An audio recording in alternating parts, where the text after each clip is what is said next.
या आंबेडकरी संघटना चळवळी या मुद्द्यावर प्रचंड आक्रमक इथे झाल्याचं आपल्याला बघायला मिळालेलं आहे।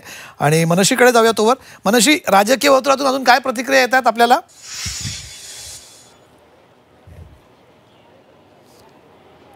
राजकीय वर्तुळातून आता वेगवेगळ्या प्रतिक्रिया यायला सुरुवात झाली आहे। विशेषतः विरोधकांनी सुद्धा अशा प्रकारची मागणी करायला आता सुरुवात केलेली आहे की चौकशी समिती तर बसवलेली आहेच, मात्र या चौकशी समितीची चौकशी ही निष्पक्षपातीपणे व्हायला हवी। इतकंच नाही तर हा सगळ्यात महत्त्वाचा नवा मुद्दा जो आता झी24 तासने समोर आणलेला आहे की जर व्यवहार झालाच नाही एकही रुपयाचा असं जर अजित पवार म्हणत असतील तर मग ॲग्रीमेंट पेपर्स आले कुठून, त्या ॲग्रीमेंटवर सह्या आल्या कुठून? आणि दुसरा सगळ्यात महत्त्वाचा मुद्दा, जर व्यवहार रद्द करतोय अशा प्रकारची पावती जर समोर येत असेल तर एकतर पहिल्यांदा अजित पवार म्हणतात की व्यवहार झालाच नाही आणि दुसरीकडे व्यवहार रद्द झाल्याची पावती देखील येते आणि सगळ्यात महत्त्वाचं व्यवहार झाला त्यावरती नाव वेगळं शीतल तेजवानींचं आणि व्यवहार रद्द झाला त्या पावतीवर मात्र शीतल तेजवानींचं नावच नाही, ज्यांच्यावरती गुन्हा देखील दाखल झालेला आहे। तर या सगळ्या प्रकरणाची निष्पक्षपातीपणे चौकशी व्हावी असं विरोधकांचं म्हणणं आहे। ठाकरे गटाकडून सुद्धा प्रतिक्रिया येतात। अगदी आत्ताच आपण सुषमा अंधारेंशी बोललो। इतकंच नाही तर ठाकरे गटाकडून अगदी काल उद्धव ठाकरे सुद्धा प्रतिक्रिया दिली, आज आदित्य ठाकरे देखील बोललेले आहेत। इतकंच नाही तर राष्ट्रवादी शरदचंद्र पवार पक्षाची मात्र कोंडी झालेली आपल्याला बघायला मिळते, कारण कालच सुप्रिया सुळेंनी पार तसं काहीही चुकीचं करणार नाही, आत्या म्हणून मी बोललेली आहे अशी सारवासारव करण्याचा एक पवार फॅमिलीचा घटक म्हणून प्रयत्न केला। मात्र आता हा प्रयत्न सुद्धा तोकडा पडताना बघायला मिळतोय, कारण दुसरीकडे अजित पवार हे खुद्द पार्थ पवारांचे वडील असले तरी ते म्हणतात की माझा या प्रकरणाशी संबंध नाही। त्याच्यामुळे निश्चितपणे पवारांचं हे संपूर्ण राजकारण केवळ सोयीनं चालणारं राजकारण आहे का, किंवा पवारांमध्ये पडलेले हे दोन पक्ष हे सुद्धा सोयीनंच पडलेले आहेत का, तळ्यात एक पाय आणि मळ्यात एक पाय असं काहीसं राजकारण पवार खेळतायत का, असा प्रश्न सुद्धा नव्याने महाराष्ट्रापुढे आता उपस्थित होतोय। मात्र निश्चितपणे यावर भाजपची जी भूमिका आहे ती सुद्धा समजून घेणं, ती लक्षात घेणं, तिची नोंद घेणं गरजेचं आहे, कारण भाजपनं या प्रकरणात ठाम भूमिका घेतलेली आहे। स्वतः मुख्यमंत्री म्हणतात की हे गंभीर प्रकरण आहे, चौकशी होईल, तातडीने महसूल खात्याकडनं तशा प्रकारची चौकशी समिती नेमली सुद्धा जाते, तिचं काम सुरू सुद्धा होतं। शिंदेंची मात्र यामध्ये भूमिका काहीशी सावध अशी आहे, कारण एकीकडे शिंदे आणि शिंदेंच्या आमदारांची कायमच ही तक्रार असायची की आम्हाला निधी मिळत नाही। त्याच्यामुळे एक राजकीय चर्चा एक अशी आहे जिला आपण ऑफ रेकॉर्ड चर्चा म्हणतो की शिंदेंच्या आमदारांना कुठेतरी सुखावल्यासारखं वाटतंय का, कुठेतरी गुदगुल्या होत आहेत का की अशा प्रकारे अजित पवार आणि अजित पवारांचा पक्ष अडचणीत सापडतोय। कारण येणाऱ्या स्थानिक स्वराज्य संस्थांच्या निवडणुका बघितल्या तर या दोन पक्षांची काही भागांमध्ये अगदी थेटपणे टक्कर असणार आहे। यामध्ये पुण्यासारखा भाग सुद्धा महत्त्वाचा आहे, ज्यामध्ये भाजप आणि राष्ट्रवादी अजित पवार हे आमने सामने येण्याची शक्यता आहे। प्रत्येक जण स्वबळाचा नारा देतोय, त्याच्यामुळे हे कट काटशहाचं राजकारण सुद्धा इथून पुढे आपल्याला या निमित्ताने बघायला मिळू शकतं। अर्थात हा जो रिपोर्ट आहे, ही जी बातमी आहे, ही झी24 तासने पुढे आणलेली आहे। मात्र आता या बातमीच्या पुढे जाऊन चौकशी समितीची चौकशी होणं, त्यावरती कारवाई होणं हे ओघानं येतच राहील। मात्र याचं राजकीय वळण सुद्धा आगामी काळात महाराष्ट्राला बघायला मिळू शकतं। कमलेश सर, धन्यवाद मनश्री या सगळ्या माहितीबद्दल, आणि अत्यंत तुम्ही याचे राजकीय पडसाद कशा प्रकारे उमटू शकता हे आपण बघितलं। गोविंद, पुढे काय ही चौकशी समिती साधारणपणे काय त्यांनी ठरले, टर्म्स ऑफ रेफरन्सेस वगैरे, किंवा कुठल्या कुठल्या मुद्द्यांची चौकशी होणार आहे, काय काय मुद्दे त्यांनी ठरवले आहेत, तुमचे सूत्र काय सांगतात मंत्रालयातले?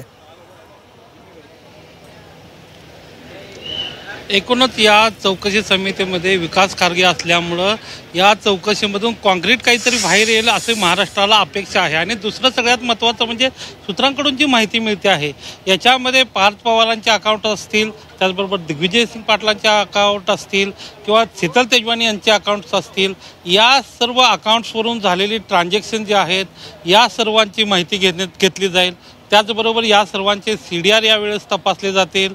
त्याचबरोबर जो मुद्रांक नोंदणीचं जे ऑफिस आहे, रजिस्टर स्टॅम्प ड्युटी रजिस्टरचं ऑफिस आहे, त्या ऑफिसमधल्या सर्व कागदपत्रांचा तपास घेतला जाईल।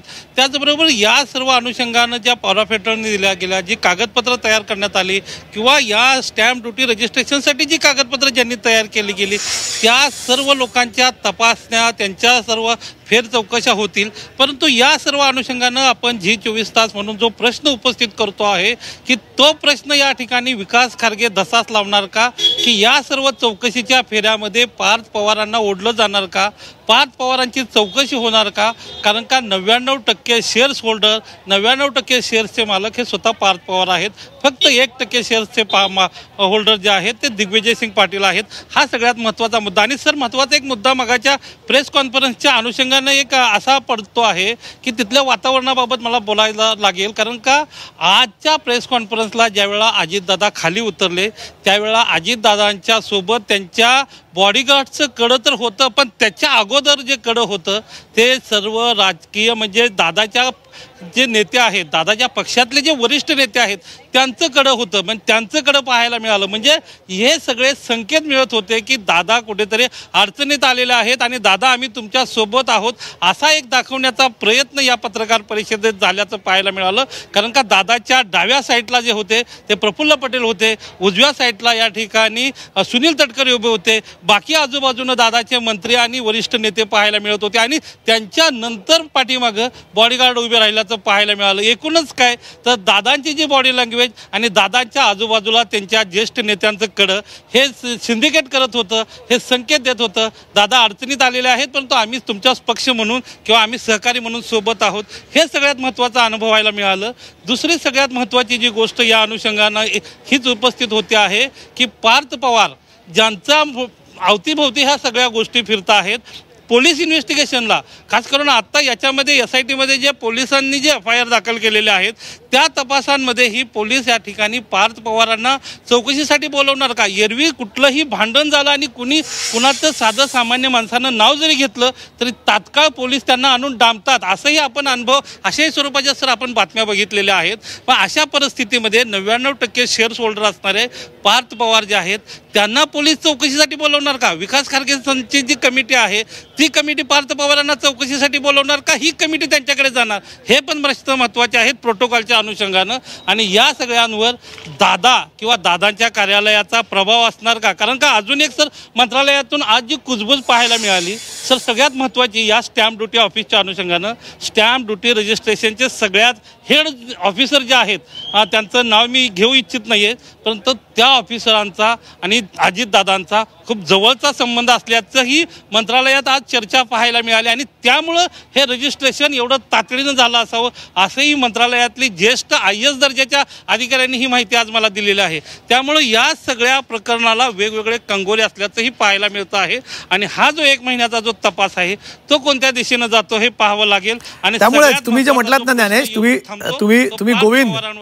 तुम्ही जे म्हटलात ना की त्या ओळखीशिवाय झाल्या का मी तेच मगाशी अंजली दमन यांना सांगितलं ना, तुम्ही इथे आहात त्या कुठल्या ओळखीशिवाय किंवा त्या भलेही त्याच्यात अजित पवारांनी स्वतः फोन केला नसेल, त्यांनी म्हटलं की मी कोणाला फोन करत नाहीत, पण त्या येणाऱ्या ज्या व्यक्तीचा त्याचं नाव पार्थ पवार आहे, पार्थ अजित पवार आहे, त्यांचं नाव पार्थ तुपे किंवा पार्थ पाठक किंवा पार्थ सावंत किंवा पार्थ फुंदे नाही आहे. त्यामुळे तिथे त्यांचं तिथे पटकन तिथे सरकार तिथे पटकन धावतंच तिथे करायला. आपल्यासोबत आणखी एक दीपक केदार आपल्यासोबत जोडले जात आहेत. आपल्यासोबत अखिल भारतीय पॅन्थर सेनेचे ते अध्यक्ष आहेत. दीपकजी, तुम्ही समाधानी आहात का अजित पवारांनी जे उत्तर दिलेलं आहे आज? त्यांचं म्हणणं की हा व्यवहार रद्द झाला आहे, इथेच हा संपूर्ण प्रकरण संपेल असं तुम्हाला वाटतं का? नाही, त्यांची भूमिका आज बिनलाजाची भूमिका होती आणि हास्यास्पद भूमिका आहे. त्यांना लाज वाटली पाहिजे. महार वतनची जमीन ही त्या ठिकाणी लुटली गेली आहे, एवढ्या कोटीचा व्यवहार झालाय, त्यांच्या मुलांनी केलाय आणि मला काहीच माहित नाही अशा प्रकारचं ढोंग आहे. सोंग घेत आहेत. आम्हाला वाटलं होतं या पत्रकार परिषदेमध्ये ते जाहीर करतील की मी पदाचा राजीनामा देतोय, चौकशी होईपर्यंत उपमुख्यमंत्री पदावरून बाजूला हटतोय. पण त्यांनी शेवटी दलितांची जमीन आहे हे काय करणार आहेत अशा पद्धतीने त्या ठिकाणी भूमिका घेतली. आम्ही समाधानी नाहीत. मी उद्या त्या ठिकाणी जातोय त्या जागेवर आणि जोपर्यंत राजीनामा होणार नाही तोपर्यंत लढा देणार आहेत आम्ही. पार्थ पवारवर गुन्हा का दाखल होत नाही? पार्थ पवारवरती गुन्हा दाखल झाला पाहिजे आणि हा महाराष्ट्राचा प्रश्न निर्माण झालाय. जर हैदराबादच्या गॅजेटच्या माध्यमातून आरक्षण मिळत असेल तर हैदराबादच्या गॅजेटच्या माध्यमातून मिळालेले ही वतनाची जमीन आम्हाला का मिळू नये महाराष्ट्रामध्ये? हा नवा लढा उभा राहिलाय तुमच्या माध्यमातून, G24 तासच्या माध्यमातून. आम्ही तुम्हाला सलाम करतोय की तुम्ही ही भूमिका पुढे आणली. त्याच्यामुळे आम्ही समाधानी नाहीये. आज अजितदादा पवार यांनी फक्त या ठिकाणी टोलवा टोलवीची भूमिका घेतलेली आहे. त्यात कसल्याही प्रकारे ठोस निर्णय घेतलेला नाही. त्याच्यामुळे आम्ही निषेध करतोय त्यांचा. आपल्या मुलाला वाचवण्याची धडपड आजच्या प्रेसमध्ये दिसत होती, याच्या पलीकडे काही नाही. त्यांनी खुलासे करावे. ते म्हणतात आणखी किती जण त्याच्यामध्ये सह्या केल्यात, म्हणजे त्या दुसऱ्यांना धमक्या देऊन आपल्या मुलांना वाचवण्याचा प्रयत्न यातून होतोय. त्याच्यामुळे त्यांना जर वाटत असेल की आम्ही हे प्रकरण दडपून टाकू तर ते शक्य नाही. राज्यव्यापी आंदोलन उभा केलं जाईल. तुमचा आंदोलन तुम्ही उद्या तिथे लोकेशनवरती जाणार आहात आणि तिथे तुमची मी स्वतः लोकेशनला जातोय तिथं जी, आणि महाराष्ट्रातल्या सर्व वतनच्या जमिनी ज्यांनी ताब्यात घेतल्यात त्याच्यावरती आम्ही लढा देणार आहे. तुम्ही आम्हाला साथ द्या. तुमच्यामुळे आमचा असणारा जमिनीचा प्रश्न मार्गी लागायला लागलाय. बरं, तुमचं म्हणणं आहे तुम्ही हा हैदराबाद गॅजेटचा मुद्दा उपस्थित केला, तो माझ्यासाठी सुद्धा नवीन आहे. हैदराबाद गॅजेटचा तुम्ही मुद्दा उपस्थिथित केला, त्याच्याप्रमाणे तुम्ही या जमिनीची मागणी करताय? नाही, महार वतनच्या जमिनीची जी नोंद आहे जी, ती हैदराबादच्या त्या कालीन मिळालेल्या जमिनी येतात. त्याच्यामुळे त्याच्यावरती सुद्धा आता भूमिका घेतली पाहिजे, पण पुण्याला राज्यव्यापी भूमिका घेतली पाहिजे. तुम्ही त्याच्याबद्दल थोडीशी माहिती घ्यावी, कारण पुण्यामध्ये हैदराबाद गॅजेट लागू व्हायचा तसा काही प्रश्न नाहीये, कारण हैदराबाद एक आहे गॅजेटच्या संदर्भातली भूमिका नाहीये ही. बरं, की गॅजेटच्या माध्यमातून आरक्षण मिळालंय तर त्याच्या जुन्या नोंदी ज्या आहेत आमच्या त्या माध्यमातून या पुढे आल्या पाहिजे. जी जी, तसं म्हणता तुम्ही. बरं बरं, अशा या भूमिकेतून बोलतो मी. पुण्यामध्ये मुंबईमध्ये भीम आर्मीने देखील मागणी केली आहे की पार्थ पवार यांच्यावरती अॅट्रॉसिटी अंतर्गत कारवाई करावी. मी पण मागणी केलेली, आपल्या चॅनलवर त्याची बातमी लागलेली आहे. जी, महार वतनची जमीन आहे, ती दलितांची जमीन आहे आणि ती लुटण्याचा प्रयत्न सत्ता ताब्यात असल्यामुळे केलेला आहे. त्याच्यामुळे त्यांच्यावरती अॅट्रॉसिटी ऍक्ट अंतर्गत कारवाई झाली पाहिजे, सगळ्यांवर झाली पाहिजे. नुसतं त्याच्यात रजिस्ट्री केली म्हणून आणि कार्यालयात जेवढे दिसले तेवढ्यांची सह्या आहेत म्हणून त्यांच्यावर गुन्हा आणि पार्थ पवारवर नाही, असं चालणार नाही. यांचे शेअर होल्डर मोठे आणि यांची ताकद वापरलेली त्याच्यामध्ये. आणि दिग्विजय पाटीलचं नुसतं नाव सांगू नका, तो कुणाचा मुलगा हे सांगा ना, तुमचं त्याचं नातं काय हे सांगा ना. तुम्ही सगळे सत्ताधारी मिळून या ठिकाणी आमच्या जमिनी लुटताय आणि एकीकडे आम्ही आमच्यासारख्या बेरोजगारांना महात्मा फुलेचं लोन सुद्धा तुम्ही देत नाहीत. ठीक आहे, त्याच्यासाठी बजेट टाकत नाहीत अर्थमंत्री म्हणून. ठीक आहे दीपकजी, एनएफडीसीच्या किती फायली पडल्यात आमच्या. ठीक आहे दीपकजी, हे सगळे मुद्दे आपण घेऊ, पण आता सध्याचा मुद्दा जो आहे त्याच्याबद्दल तुम्ही आपली प्रतिक्रिया दिली आणि आपली भूमिका मांडली, त्याच्याबद्दल खूप खूप तुमचे आभार. तुर्तास आपण आज इथे थांबतोय. या सगळ्यांचे आमचे प्रतिनिधी मनश्री पाठक, गोविंद तुपे, ज्ञानेश सावंत, चंद्रकांत फुंदे, तुमच्या सगळ्यांचे आभार. पण ह्या सगळ्यांना आम्ही या सगळ्या आमच्या प्रतिनिधींच्या माध्यमांच्या त्यांच्या उपस्थित सांगू इच्छितो की आम्ही अजूनही या संपूर्ण प्रकाराचा पाठपुरावा सोडलेला नाही. खूप प्रश्न उपस्थित राहिलेले आहेत. हे सगळे प्रश्न आम्ही वारंवार तुमच्या समोर मांडणार आहोत. काय काय प्रश्न आहेत, जनतेला न्याय मिळणार आहे का, पार्थ पवारांनी जमिनीचा व्यवहार रद्द केल्याने हे सगळं प्रकरण इथेच थांबत नाही, कारण एक गुन्हा घडल्याचा हा प्रकार आहे. तो गुन्हा घडला आहे, त्या कामी गुन्हा रजिस्टर झालेला आहे बावधन पोलिसांकडे. त्यामुळे या संपूर्ण प्रकाराला फक्त जमीन व्यवहार रद्द केला आणि जसं मगाशी कोणतरी म्हणालं की मुद्देमाल परत केल्याने चोरीचा मुद्दा काही संपत नाही. पण आज एक अत्यंत आमच्यासाठी ही समाधानाची बाब आहे पत्रकार म्हणून आणि एक वृत्तवाहिनी म्हणून की आम्हाला हे एका लॉजिकल एंडकडे जाताना दिसतंय. एक मुद्दा आम्ही उपस्थित केला होता, जी 24 तासनं हा मुद्दा जनतेसमोर आणला, महाराष्ट्राच्या समोर आणला आणि तो आम्ही शेवटपर्यंत नेणार आहोत याची आम्ही तुम्हाला खात्री इथे देतोय. या संपूर्ण प्रकारात जी जनता आम्हाला सोशल मीडियाच्या माध्यमातून किंवा प्रत्यक्ष फोन करून जी आमच्या सोबत आली त्या सगळ्यांचे सुद्धा खूप खूप आभार. जी 24 तास आपली ही सामाजिक बांधिलकी कधीच सोडणार नाही, या निमित्ताने मी आपल्याला सांगतोय. धन्यवाद.